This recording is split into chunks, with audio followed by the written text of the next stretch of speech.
ప్రాంతాల నుంచి వెళ్ళి వచ్చే కూడలేదు. ఇటు సిద్దిపేట నుంచి వెళ్ళి అటు మెదక్ వాళ్ళందరూ కూడా రావచ్చు. అదేవిధంగా హైదరాబాద్ వాళ్ళు కూడా వయా సిద్దిపేట రావచ్చు. అదే కాకుండా వరంగల్, హన్మకొండ, ఖమ్మము, నల్గొండ వాళ్ళు కూడా ఇటుకలి మన వరంగల్ మీదకి రావచ్చు. అదేవిధంగా వాళ్ళు ఇంకా వేరే చిన్న చిన్న రూట్స్ కూడా అట్లా కూడా వచ్చేటట్టు ఏర్పాటు చేస్తాం. ఇదే కాకుండా కరీంనగర్, ఆసిఫాబాద్, మంచిర్యాల, రామగుండం నుంచి వచ్చే వాళ్ళు కూడా కరీంనగర్ మీదకి కూడా వచ్చేటట్టు కూడా ఏర్పాటు చేస్తున్నాం. ఇవన్నీ కూడా మూడు వచ్చి కూడా ఇక్కడే కలిసే కాబట్టి రోడ్లు ఇది మంచి కూడలు ఇక్కడ.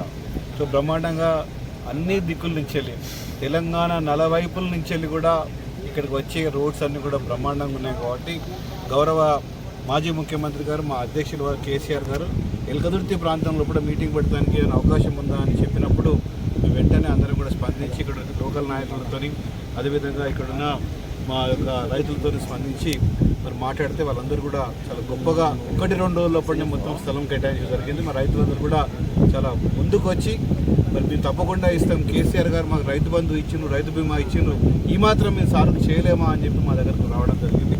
మరి వారు కూడా 1-2 రోజుల్లోపటినే అందరూ కూడా ఎన్ఓసి కూడా ఇవ్వడం జరిగింది. దాదాపు 1200 ఎకరాల దాకా ఇక్కడ మొదటి ఎన్ఓసి కూడా సేకరించిన సందర్భంగా తెలియజేస్తున్నాం. దాని ఏర్పాట్లకై ఇప్పుడు ఇక్కడ అన్ని పార్కింగ్ ఏరియాస్ కానివ్వండి, లేకపోతే మీటింగ్ ఎట్లా చేసుకోవాలనే విషయంలో కూడా అన్ని ఏర్పాట్లు కూడా జరుగుతున్నాయి. అదేవిధంగా మరి కేసీఆర్ గారి ఆదేశాల ప్రకారంగా ఇక్కడ వచ్చిన నాయకులకు కానీ, కార్యకర్తలకు కానీ, లేదా బీఆర్ఎస్ పార్టీకి సంబంధించిన వాళ్ళు ఎవరు వచ్చినా కానీ, ఇక్కడ ప్రజలు ఎవరు వచ్చినా కానీ అందరు కూడా బ్రహ్మాండమైన ఏర్పాట్లు చేస్తున్నాం.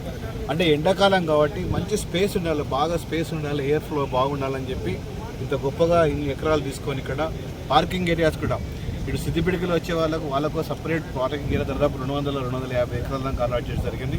అదేవిధంగా కరీంనగర్ నుంచి వచ్చే వాళ్ళకు కూడా 200 ఎకరాల దాకా అలాట్ చేయడం జరిగింది. మనకు వరంగల్ నుంచి వెళ్ళి, అదేవిధంగా ఖమ్మం నుంచి, నల్గొండ నుంచి ఎక్కువ ఫ్లో వస్తుంది కాబట్టి వాళ్ళకు దాదాపు ఒక 400 ఎకరాల దాకా కూడా వాళ్ళకు కూడా అరేంజ్ చేయడం జరిగింది.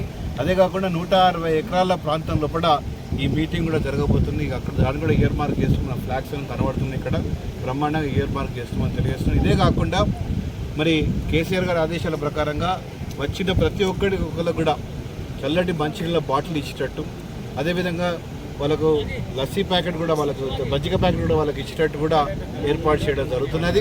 ఇవన్నీ కూడా మా దగ్గర ఉన్న కార్యకర్తల, నాయకులందరూ కూడా వాలంటీర్లు కూడా చాలా మంది కూడా రావడం జరుగుతుంది. దాదాపు నాకు తెలిసిన అంచనా ప్రకారంగా 2000 మంది వాలంటీర్సే ఇక్కడ ఈ ఒక గ్రౌండ్లో కూడా పనిచేయబోతున్నది తెలిసింది. దానికి హన్మకొండ నుంచి దాదాపు 1500 మంది వాలంటీర్స్ వస్తున్నాయి. అదేవిధంగా ఇక్కడ ఎల్కదుర్తి, బీందర్, హుస్నాబాద్ నియోజకవర్గం నుంచి 500 మంది వాలంటీర్స్ కూడా ఆల్రెడీ రావడం జరుగుతుంది. అందరికి కూడా మరి రిటైర్డ్ అయిన పోలీస్ ఆఫీసర్స్తో ఏ విధంగా వాలంటీర్స్ పనిచేయాలి, ఏ విధంగా ట్రాఫిక్ కంట్రోల్ చేయాలి, ఏ విధంగా ట్రాఫిక్ డైవర్ట్ చేయాలి అనే విషయం కూడా వాళ్ళకు కూడా శిక్షణ ఇవ్వబోతున్నాం. ఇంకా 2-3 రోజులు అది కూడా ప్రారంభమవుతుంది కూడా మీకు తెలియజేస్తున్నాం. చాలా బ్రహ్మాండంగా ఇక్కడ ఎవరిని అడిగినా కానీ ఈ సభ 100% 100% ఎవరైనా వచ్చి ఈ సభలో అల్కగా వచ్చి పోయేటట్టు ఏర్పాటు చేస్తున్నాం కాబట్టి 100% చాలా పెద్ద సంఖ్యలో యావత్ తెలంగాణ మొత్తం కూడా కదిలి వచ్చే అవకాశం కూడా కనబడుతుంది. ఇప్పుడు నేను వస్తుంటే కూడా చాలామంది